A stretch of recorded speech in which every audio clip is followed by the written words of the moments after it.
Hey everyone, and welcome to another episode of We Need to Talk. My guest today is an actor and writer, best known for his breakout role of Ethan in the Fox 2000 movie Love, Simon, as well as the reoccurring role of AJ on Crazy Ex-Girlfriend. He's currently the host of his own podcast called Balm, a show that focuses on healing and identity.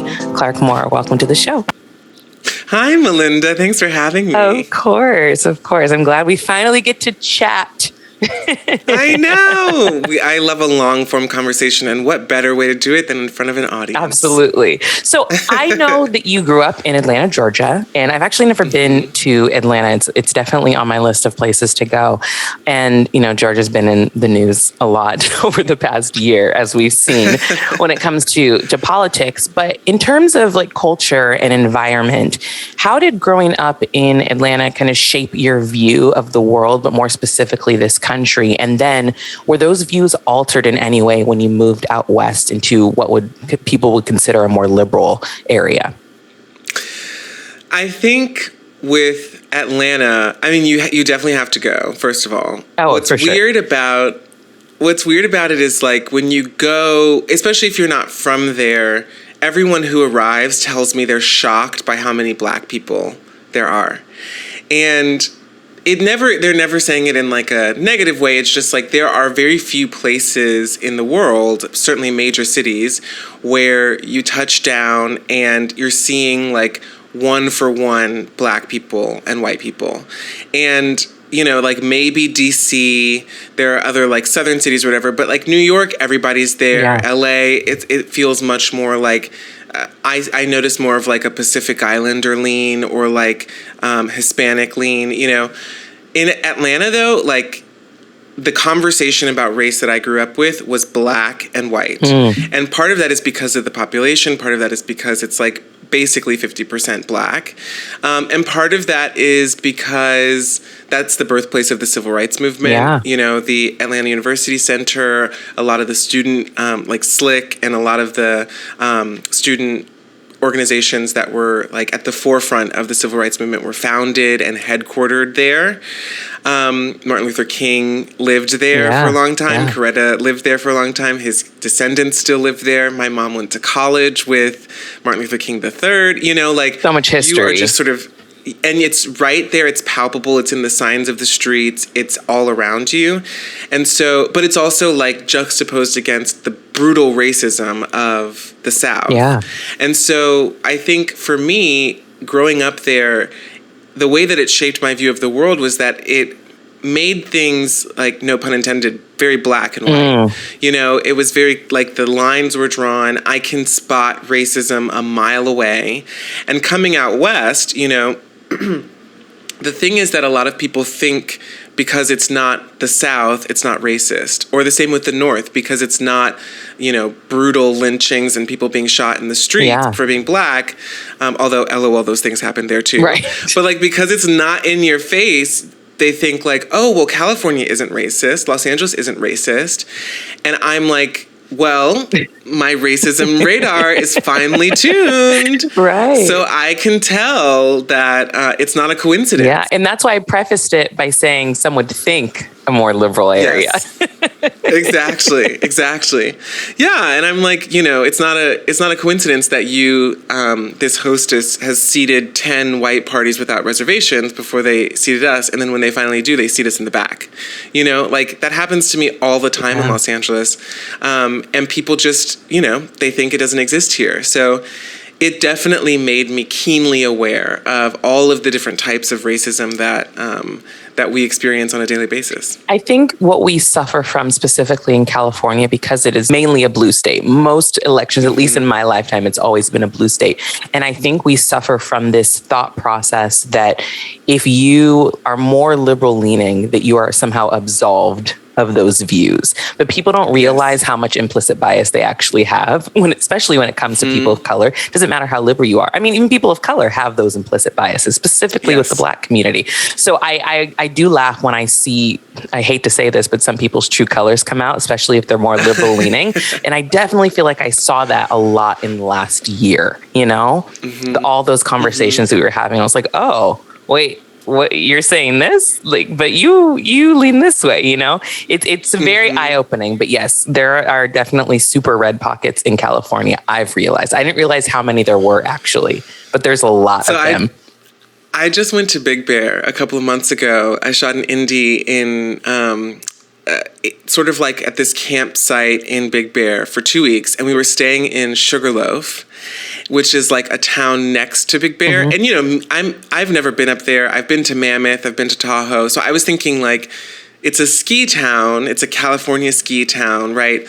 I was thinking bougie. I was thinking, you know, après ski. And I got there, and it's much more like industrial, like rural, you know, very backwoods, very Trumpy. And a friend of mine, before I even went up there, I was like getting ready to have my Eat, Pray, Love, you know, Diane Keaton moment in the wilderness. And I got there, and it was like much more of a horror film than a rom-com. And I think, you know, part of that though was also, and this is like the moment of that we're in, part of it was like projection. You know, I didn't have too many experiences. I did have a weird interaction with the guy at the cashier who was like very friendly with the old white people ahead of me at the Vons. And then when I came up, he didn't say a single word to me the whole time that we were checking out. And I was like, I don't know, you know, I am also the kind of person that likes to give people the benefit of the doubt. Maybe he knows these old white people. Maybe he just wasn't feeling like chatting with me. I don't know. But like knowing that, going into it and being aware of that, and then also like seeing the pickup trucks and like seeing the people stare at me when I was walking my dog down the street, it just made me very like aware, you know, and nervous. You know, as you're saying that, it makes me think just about what Black people in general have to do on a regular basis in terms of navigating certain spaces, but also reading other people and then having to figure out, okay, what do I have to change about my demeanor, my language, code switch? Like, what do I have to do in this situation to make this person feel comfortable? And I don't think that society as a whole truly realizes the amount of mental gymnastics we as a community have to go through just to live on a daily basis. Right. I think the people who have to, I think of it as a muscle, you know? And I think like for anyone who has to work a muscle, either by choice or, you know, in this case, like reading books, taking African American studies classes or whatever, or by virtue of like living in a Black body, any of those people know it, they realize it, they see it, they experience it. And if you don't have to work that muscle, it just isn't a muscle you have. And I think this is the same for all types of marginalized experiences. You know, like for women, there are muscles that you work regularly that I don't. And growing up, I frequently was like, I don't think that's sexist, you know?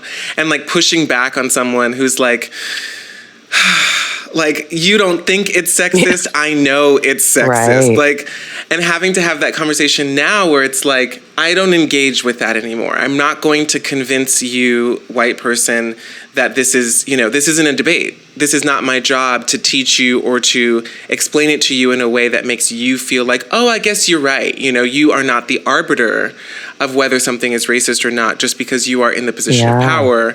In fact, I would say the opposite. Because you don't have this muscle developed, maybe you sit back and you let someone who has developed that muscle point it out to you. This is a deficit. But of course, for all of us, we're, you know, whenever we're in the center, and this isn't just white people, that's sort of why I'm saying it's like we all have elements of privilege in our lives, and we all have places where we're centered. And it can be hard to take ourselves out of that.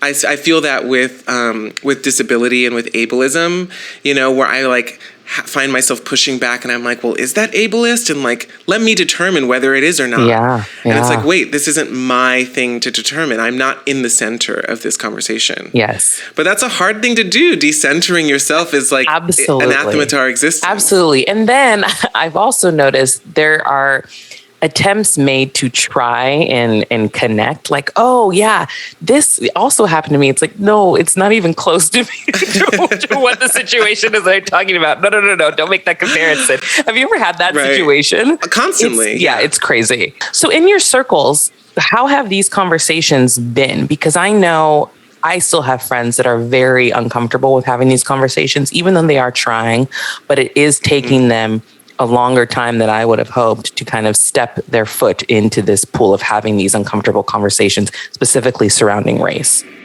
Right. I mean, I think it varies depending on like the willingness or the openness of the other person. And, you know, by virtue of them being friends with me, being friends with me, a gay Black person, for however many years it's been or whatever, they've already been like primed. You know, they see us interacting differently in the world. I walked into a grocery store with a friend recently, and he was like, why is everyone, it was Air One, like a bougie LA grocery store. Yes. And he's white, he's gay, and he goes there all the time because he lives in Venice. It's like his local store. And he was like, why is everyone staring at you? And I was like, because I'm Black and in Air One. Like, what do you mean, why are they staring at? He's like, no one ever stares at me when I walk in here. I'm gay, they don't stare at me. And I'm like, yeah, but my body exists in the world in a different way than yours does. Yeah. And because he sees me experience that, he's also a kind of person who does the work, he's doing his own thing. But I think with all of these experiences, it's one thing to intellectualize it or to understand it because you read a book about it. It's a completely different thing to see it or to experience it, you know? And I was just having this conversation with a friend yesterday who is French, and he watched season 2 of Lupin on Netflix, which so good. I love that actor. Season 2 is better than I love that actor. He's incredible. He moved here. He lives in LA now. What? We have to go find him. Yes, we should. Yeah. I think the first thing I saw him in was The Untouchables. Yes, he's fantastic. I was trying to remember the name of that movie the other day. Yeah. That's it. So good. So he was talking about season 2 of Lupin, and there's this scene where Omar Sy goes down to like he's outside of Paris. It's maybe an hour or two outside of Paris, smaller town. He goes into a bar, and everyone there is like very overtly racist, and it's like racist in a cheesy kind of like heavy-handed way, admittedly. But he was like, it's just really hard. He's white, and he was like, it's really hard for me to imagine that it would be like that today. Like, I know that racism exists in France, and I know that these people, you know, have varying exposure to people of color or to Black people. It's just hard for me to imagine in 2021 that it would be that kind of overt racism. But I will say, to answer your question, the shift that I noticed in the way he said that, I think maybe 6 months ago, a year ago, he would have just said it doesn't exist. That's not real. It doesn't exist. The way he said it yesterday, though, which I thought was so interesting, was he said it's hard for me to imagine that exists in that way, and I've never experienced it. But because I am not the object of that or the subject of that, I realize that I don't know. He was like, it's hard for me to believe it, but I also know that I'm not the person to experience it, so maybe it does happen. Right. And I thought that alone was a monumental shift in terms of the way that I've been having conversations with my white friends in my entire life. Because 10, 15 years ago, so much of it was me trying to like explain to liberal white people that they don't know everything. And also you probably being gaslit. Yes. Oh my God, it was so much gaslighting. Yes, of course. And I didn't have that term at the time growing up, but I was like, I know what I know to be true. And I don't understand how obviously our perspectives on the world are going to be different, but like, how do you not have empathy for the fact that maybe you don't understand this experience? Yeah. So I would say that is a big shift. I'm seeing that in a lot of my friends. There's a lot of growth there. I think just, bringing up gaslighting, I think that's been the biggest shift for me that I've seen, is that people aren't validating my experience and what I share anymore. But so often I would get no, like, you're just being too sensitive or you're being paranoid. No, it wasn't that. It's like exactly what you said. I know what is happening, but we didn't have that terminology back in the day. So I'm so glad that we do, because I was like, there has to be a word for this, because it keeps happening and it's driving me crazy. I know, someone finally made it up. Thank God, because we needed it. But I feel like that kind of encapsulates what the Black experience is in America, is just constantly being gaslit. And it's beyond frustrating. From the beginning, I mean, from the articles of independence, like all of the conversations about slavery and 3/5 of a person, and Black people actually being in the Senate and then still being told like, no, but you're less than, or no, but this whole experience has been exactly that. Like, even, this new, something that I've been thinking about lately, I don't like to think about the term minority. I don't like to use that term anymore because again, it centers white people in that sort of, in my identity. Mm-hmm. Like, my identity is that I am in a smaller group than you. What? But also the fact that there's this new term I've seen online called global majority, which recognizes the fact that while we might be in a marginalized group in this country or in Eurocentric countries, we actually are a member of a global majority. There are more people who look like us in the world than people who are white, people who, are non-Black, non-brown.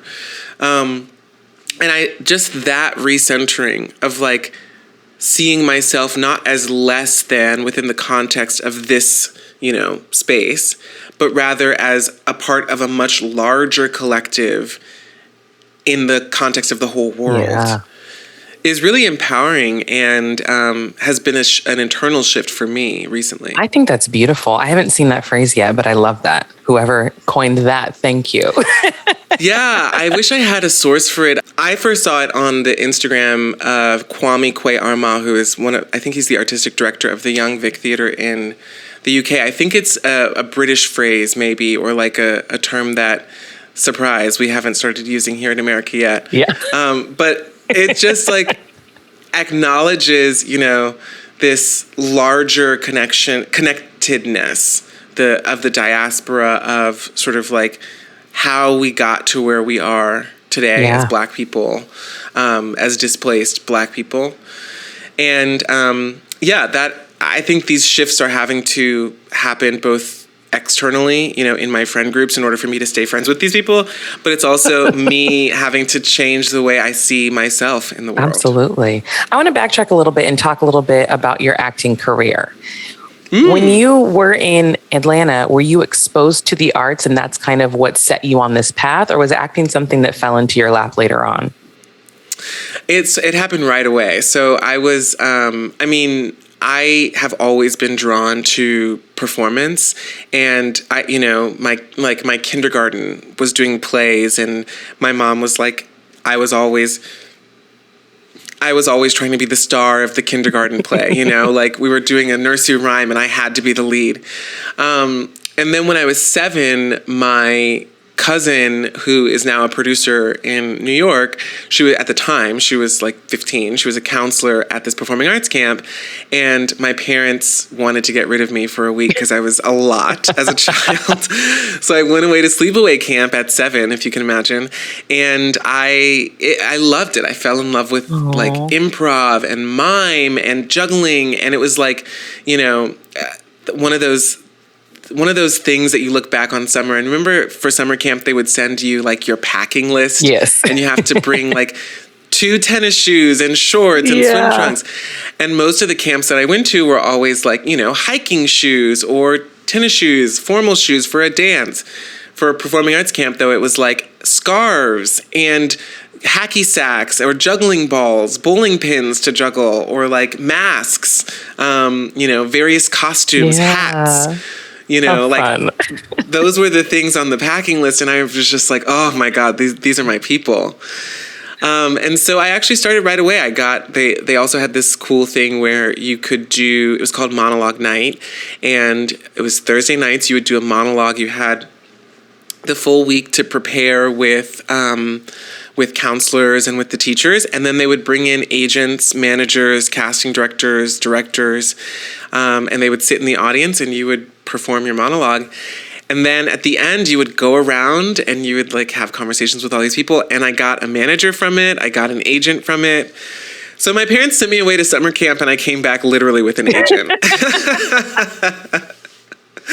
And like within a couple weeks, I was auditioning for like major studio films and being driven around, you know, the whole Southeast by my mother for callbacks. And it was tough because there weren't a lot of roles for young Black kids in general. And I was already pretty queer presenting at the time. And so there certainly weren't roles for like queer Black kids in 99, you know, whenever that was. Yeah. And so it was slow going, but every now and then I would get a commercial, or I would get like a print ad or an episode of a television show. And then Tyler Perry came into town and I would do Tyler Perry things. So it's always been, I got bit by the bug at 7 and I've just been doing it ever since. Oh, I love that. And, you know, just you speaking that there weren't a lot of roles that you could relate to or fall into, you know, we know that there's been a lot of commentary specifically from conservatives about this agenda that's being pushed in terms of diversity and inclusion, but even more specifically in terms of representation with the LGBTQ community. And for me, that entire mindset has always been really frustrating to try and understand and have a conversation with, because the whole point of representation is so that everybody sees themselves, right? Yeah. And we know, you know, as people that work in the entertainment industry, that whiteness as a whole, but mostly cisgender whiteness as a whole, has been the focal point for nearly every story that you see. But what do you think that the push for more diversity and inclusion now is going to do for this upcoming generation that is watching television and watching media and seeing more people that are like them? Because from my vantage point, I feel like the reason you have, at least in the LGBT community, and of course I'm not a member of that community, but from my friends and these stories that they tell me, that had they have someone that was like them, it would have made their coming out easier. It would have made them feel less alienated, less ostracized. So just from your vantage point, how important do you think that diversity and inclusion now is for this generation? Well, I would say, first of all, I mean, you know, this is why I started by talking about like decentering other people from the narrative, because part of the whole conversation about an agenda and having to like make people comfortable with our agenda requires us to first look at them as the center. Okay, well, in order for us to get anything done, we have to get them excited about it. Yeah. We have to make them feel comfortable about it, right? And it's like, I don't really give a shit what they think about our agenda, you know? Right. Like, at the end of the day, it's the same kind of conversations that we used to have about affirmative action, too. Because the fundamental, and it's funny now with all these television shows being put on streaming, and you like look back at like a 90s show or a 2000s show, and you start to see like bubbling up whatever was in the social commentary of the time. And the fundamental mistake or like lack of understanding, or just like, you know, they just didn't want to believe it or chose not to with regard to affirmative action, is that they didn't see that there was a problem that needed to be fixed. Yeah. The reason why affirmative action had to exist was because without it, we got where we were. Without someone actively creating opportunity for people of color in higher education, we had very low enrollment rates. We had very low admission rates. Like, the data is clear. Yeah. And so the it's so funny. You see these people talking about affirmative action and they're like, they aren't even talking about the thing. They're talking about like around the thing. Well, should they have more opportunity? Is that fair? Like, whatever. And it's like, wait, you're not even accepting the first issue, which is that passively we got to a point where we need something to remedy this. So when we talk about the agenda, you know, of course there's an agenda. Without an agenda, there are no queer people on television. Yeah. Without an agenda, there are no Black people in lead roles. If we are not actively working against the systems of white supremacy, they happen passively all around us. This is the point. And I think that is, you know, you are never going to convince a white supremacist that white supremacy is a problem. Because white supremacy benefits them. Yeah. Why would I change something that benefits me? So I'm not particularly, I don't really care. If they don't want to watch my television show with queer Black people in the center, turn the channel, honey. There are 500 shows on TV. You can find something for you. Okay? That is the beauty of this time, is that there is space for everyone. And if you don't want to engage with that narrative, then you don't have to. I think, though, speaking to like what it would have done to have queer people on screen, I felt so invisible as a child. I felt so alone. And I had parents who were, fine and liberal leaning, and, there are queer people in my family as well. But we're just very waspy. We're very like Protestant, repressed. We don't talk about sex of any kind. I had a lesbian aunt, and we didn't really, we didn't talk about it. We didn't talk about her poorly. We didn't talk about her positively. We talked about her life positively, but we didn't talk about that. That was never brought up. Yeah. It wasn't really it was just sort of glazed over. And so because of that, and because there were no people mimicking my experience or showing me sort of versions of what my experience could look like on television, I was again, being gaslit by the straight people all around me. I was God, I know this isn't it. Right. I know this 2.5 kids in the white picket fence dream that you're trying to push on me. I know it's not making you happy, and I know it's not going to make me happy. So I need to thank God I found Will and Grace, because I was I know I'm not crazy. Right.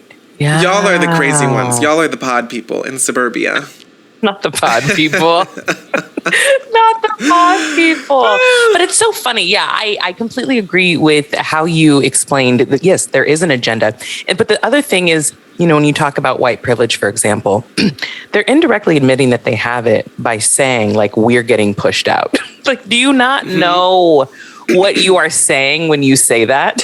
You're admitting that you are centered. You're admitting that you've been at the forefront of everything, because you are saying now you feel othered. But then it doesn't click for them. It never has. It doesn't.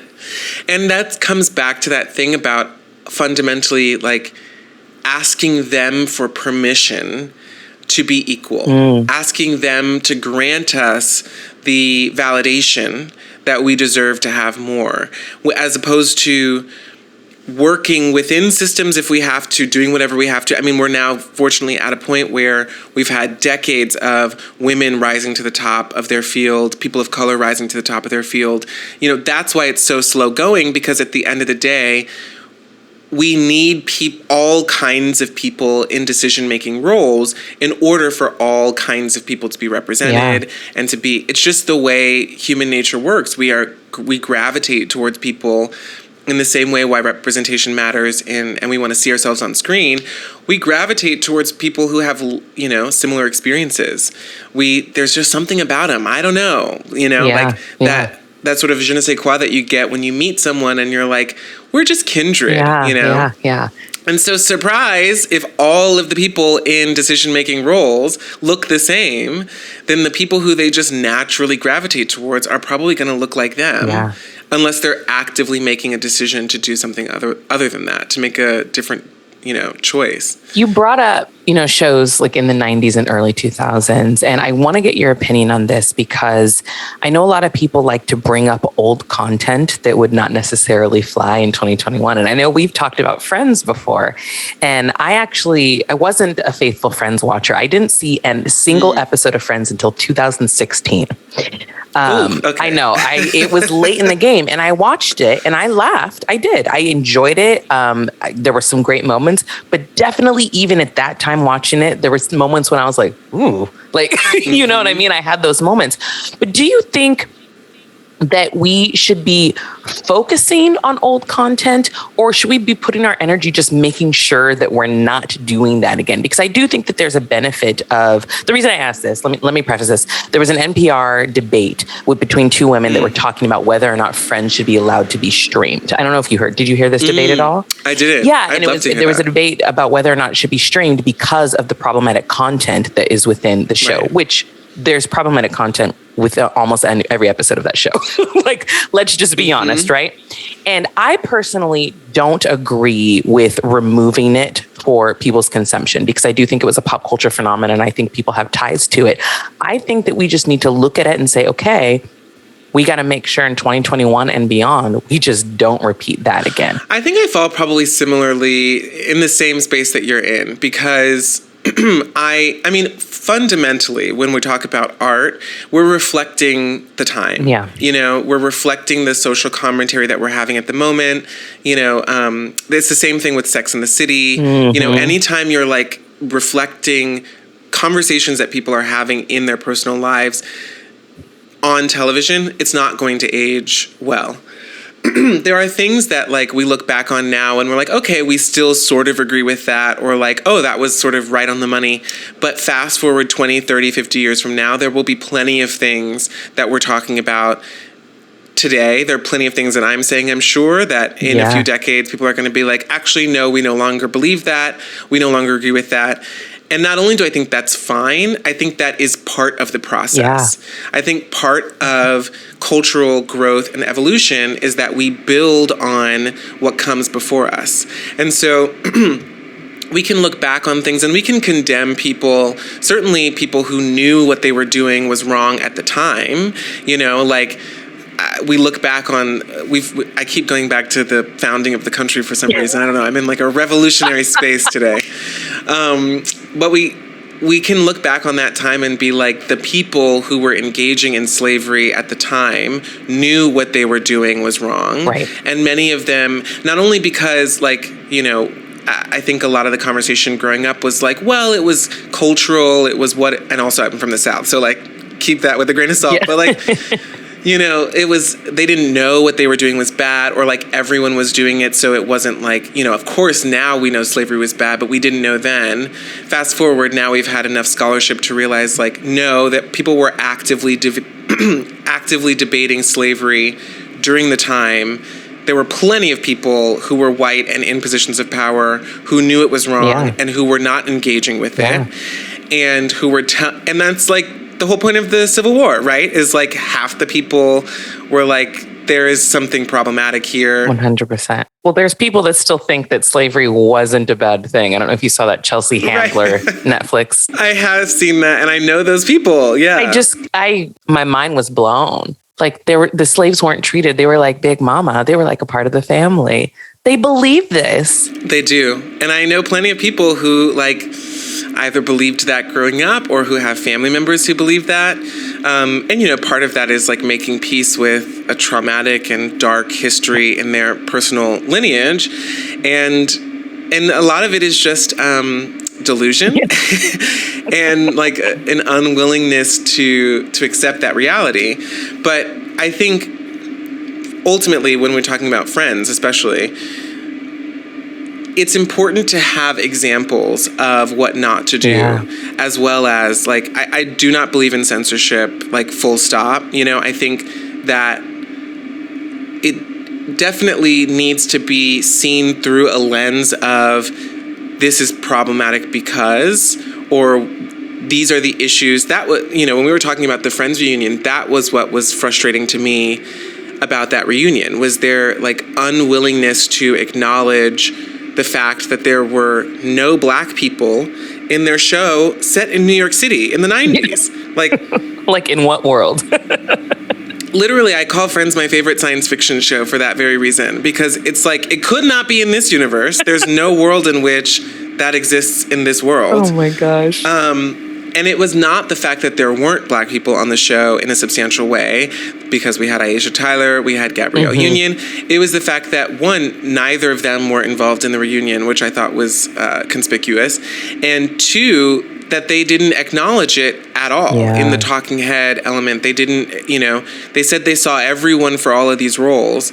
And being an actor myself and going out for roles like this, I'm like, did you see everyone? Right. And if you did see everyone, if you really did see tons of people of color, as they have mentioned in other interviews, the fact that you chose all white people is even worse. Like, it's one thing if you're like, this is a group of white friends, and that's just what it is because it's based on our experience, and so we're only going to see white people for it. That's one thing. You know, I've been having this conversation a lot in regards to White Lotus. Have you watched The White Lotus? No. It's good. You should watch it. But, you know, ultimately it's a show about white people. And the conversation I was just having last night was like, it's one thing when a show is about white people and the show knows that it's about white people, like Succession, like Big Little Lies, you know, that's what it's about. It's about white nonsense. Okay. So it's another thing when the show is also supposed to be like woke, or like the point of the show is that there's supposed to be some kind of like social commentary. And The White Lotus, this is, you know, there's a lot of, I'll direct people to Richard Lawson's review of it on Vanity Fair. There's lots of people who are like TV critics who are talking about this as well. I'm not just like going insane in my bedroom alone at night. But there's this frustration that I have where like people are able, especially white people right now, are able to capitalize on their virtue signaling or their wokeness or their awareness of the problem. And then in the end, they still make a show that is a majority white cast, a majority straight cast. The storylines for the people of color on that show, specifically White Lotus, are not interesting or in-depth. They don't go anywhere. And some people argue that's the point. And you're like, okay, well then if that's the point, then I'm not the audience for this. This is obviously meant for like a white audience. Because I don't need to see a black woman get humiliated by a white woman to know that black women are humiliated by white women. Right? Like, I don't need that arc drawn out over 6 episodes. It's not a narrative I'm unaware of. Yeah. Okay. And I spotted that episode 1. So I'm like, you know, when it comes to content, I'm just like, we're having these conversations. It's important to be having them in public. It's important to be seeing all different representations of these conversations. And specifically with Friends, it bugs me a lot. But there are also elements of Will and Grace, which is like, a comp to Friends in that it was happening at the same time. It does not get everything right. It's obviously much better with regard to queer stuff. It's not great with trans stuff either sometimes, and certainly not great with race. Yeah. But, you know, I think it's important to engage with that content as long as we have the awareness and we're taking the lessons from it. So that was a long way to say, I agree. I love that. But, you know, as you were speaking, it made me think in terms of casting, and I wonder if this played a factor at that time, because we really did have a lot of Black representation with UPN and WB. Do you think that there might have been the mindset like, well, they're going to be on those shows, we don't need them on these shows? Like, they kind of kept everything segregated for a reason. I really do believe it was just people reflecting their experience. And I have plenty of friends who have lived in New York City in the last decade after graduating from college, and, you know, the majority of their friends were white. I mean, I think it's impossible now to live in a major city and have no interaction with people of color. That's a choice. And I also, it would have to. It just would have to be like, even the people, there were like service people around them in Friends who were people of color occasionally, but like even those people were white. Like, I think it was more a lack of awareness. I think they only had white friends, clearly. They were reflecting their experience. One of the creators, I believe, is gay, and they didn't even have gay people on the show, you know? So it's like... And there's a lot of jokes at gay people's expense, which is interesting, yeah. I think a lot of it comes down to, you know, like, creators only have so much control over their show. They're making it within the context of this machine, you know? Like, sure, we need to be trying our best as people who are telling stories, you know, to throw in a Black person every now and then, you know? Like, that's the least they could have done. But I also see that it was, not only was it something they didn't realize, a weakness, a muscle they hadn't developed, they also didn't have any executives or any, you know, like anyone on the other side who was pushing or being like, well, we need to have, you know. So I don't know. I just sort of feel like there wasn't malintent necessarily, but if that's what your world looks like, then that's what you reflect. And then, we had such a segregated world and a segregated TV landscape. The fact that Living Single isn't considered just as iconic as Friends, Yeah. Like, it tells you a lot. Living Single is better than Friends.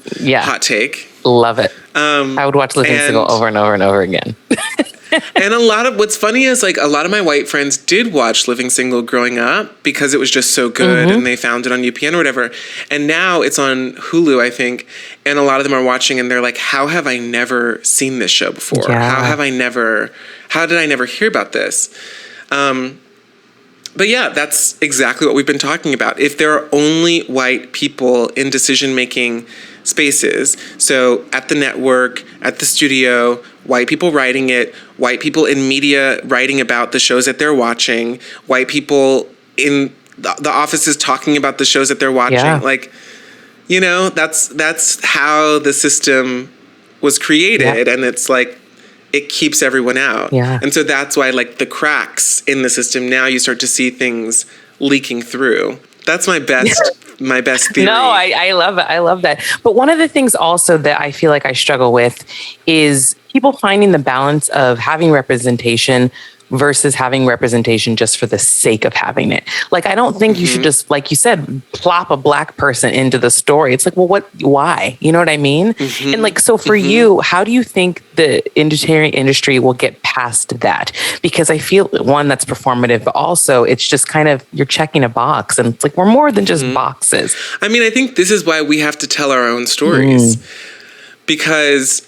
And these are the mental gymnastics that I see people doing, especially around White Lotus, because they're like, well, Mike White, this brilliant creator, and he truly is brilliant, and the show is amazing. Like, I will just go on record saying that. Like, two things can be true, right? Right, for sure. This is something that, in having conversations with my white friends, they're like, well, so you don't like the show? And I'm like, no, I loved it. I really loved it. And there are no interesting characters of color. Like, Right, you're like, I can still be critical of it. Yeah. Yes, they're both true. But one of the things they asked was, like, what is he supposed to do? He is telling a story from his experience, and he is a brilliant storyteller, and we do deserve and should get stories from him. But, like, what is the solve? And my hot take, I guess, is that I don't know that there is a solve for a white person telling stories about Black people. I don't know that there is a way that they're able to tell a story from a perspective that they haven't lived. And I think that's okay. I think the answer is you get a Black person in your writer's room, or you center a Black person in your narrative and have someone help you tell, like, what are the propelling forces behind this person's existence? What are the things that are real? What are the things that are not, And this, again, comes back to what we've been talking about before. We keep trying to find ways to keep white people in the center. Yeah. How do we make it so that white people are able to tell stories about people of color? That's the question that we're asking ourselves. And we're like, well, what if we just had people of color tell stories about people of color and anything else? Yeah. And I think that is, like, the fundamental shift that we have to make in the way that we think about this. But of course, that's uncomfortable because, as we said, it makes them feel like something's being taken from them. Yeah. Or they're being pushed out. And in some ways, there is, in the sense that, like, if they aren't the default person to tell the story, then, maybe they don't get to make a TV show. Right. Maybe they don't get to tell their story. Right. Why they wouldn't want to give that up. For sure. But in all that we're talking about, just in regards to acting, entertainment industry, the world, when it comes to your career, what is the one thing that really does fulfill you? I mean, the fact that I'm able to do it at all feels like such a gift. Yeah. It's funny because you look at, and maybe this is sort of what I'm prickling against when I'm talking about shows like White Lotus or any of the shows at this moment that feel diverse because they're either about white people talking about these things or they include a character of color. With television, there's both the story that's being told, the story that we see as viewers and we consume, and then there's all the logistics in terms of like the actual people who make that story. So the demographics of the people who are creating it, who are writing it, who are behind the camera, who are on the show. And so what feels dangerous or insidious to me about a show that feels woke is that at the end of the day, how many people of color were employed by your show? How many white people were employed by your show? How many straight people? How many gay people? Like, what are the actual demographics? And content aside, how are those demographics different than any other show?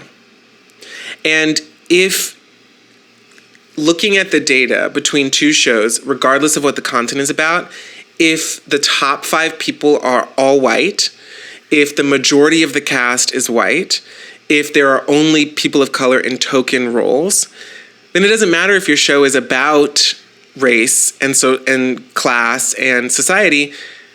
You didn't create opportunity for people of color. You only employed white people. You know, like, that's not different. That's the same thing. Right. And what's frustrating is, like, when it comes to building a career as a creator, as an actor, as a queer actor, you can't be in a show if there isn't a role for you. Even if the world exists, like, oh, well, I could totally see you in this world. You know, like, sure, a queer character of color could exist in the world that these creators have created. Yeah. But if he doesn't exist on the page first, if a character description hasn't been written, a breakdown sent out to casting directors, there isn't going to be a queer character of color. Yeah. The world doesn't really exist. It's fiction. The only things that are in it are the things that we put in it, right? Right. So just because this is a world wherein queer characters of color could exist, that doesn't mean that there is opportunity for work on that show. Yeah. And I think I now see that as a person who's, you know, I audition for things. I see the number of auditions that I get compared to my straight white actor friends, my gay white actor friends. And obviously it's a fraction. But I compare what I get to what people got 10, 15 years ago. You know, like, how do you build a career as a gay black actor in the 80s? Yeah. You know, Yeah. like, you didn't. And some people did things here and there. Like, anyway, all that to say, I just feel so, in terms of fulfillment, I feel so grateful that I get to do anything at all, that I get to live off of the work that I've created and the work that I've done. The reason why I'm so, like, vocal about these things and critical about our industry is because I want to create more opportunity, not only for myself, but for the next people who are coming up. You know, I want to open up, you know, we don't think about this industry in the context of, like, eating, you know, but you have to work to eat. Exactly. You have to work to buy a house. Yeah. You have to work to build wealth. And so we don't think about the fact, like, oh, well, I guess I haven't seen this person on television for 5 years or for 7 years or for 10 years because I've seen other gay black people on TV, or I've seen, like, oh, he's popped up here and there, but, like, how do you build a life on that? Yeah. And when our industry is still fundamentally geared towards certain types of people, specifically cisgendered straight white people, who are able to build wealth and accumulate assets, and we're meant to be grateful for, like, the scraps that we get. That's not equity. That's not parity. You know, that's not progress. Yeah. So that's sort of, like, the best way that I can describe it, because my fulfillment and my gratitude, it comes with also the resentment or the, like, frustration of being a person who has been in this industry for over 2 decades now, and who is still, like, you know, I mean, everyone's always scraping and clawing to get anything at every level. But comparatively, you think you would be farther along. It's just recognizing all of the other hurdles that I have to overcome that my colleagues don't, that my peers don't. And that's fine. I can carry that burden. We have been carrying those burdens Ooh, child. forever. But I feel the fulfillment also in seeing younger actors, younger queer Black actors who, there are now gay Black characters on screen who are 10, 11, 12, 13, roles that wouldn't have existed at all. Couldn't even imagine them when I was that age. Yeah. So just seeing that is so fulfilling. Oh, I love that. Clark, I could talk to you for hours. But I'm so glad we got to chat for a little bit. I know. Thanks for having me. Of course. Can you tell everybody where they can follow you and where they can listen to your podcast, Soul Balm? Totally. I'm at Mr. Clark Moore on all platforms, and you can get my podcast wherever you get podcasts. We're on a bit of a hiatus. We're doing a very long European vacation for summer. But all of our shows are evergreen, and people have been diving into them, and I get DMs every day that people are binging our old episodes. So go binge away. Amazing. Go get some healing in your life. I love it. Thank you so much for joining me. It was a pleasure chatting with you. Thank you for having me. Of course. And to the listeners, make sure you subscribe to We Need to Talk if you haven't yet, and we'll talk to you again real soon. Bye.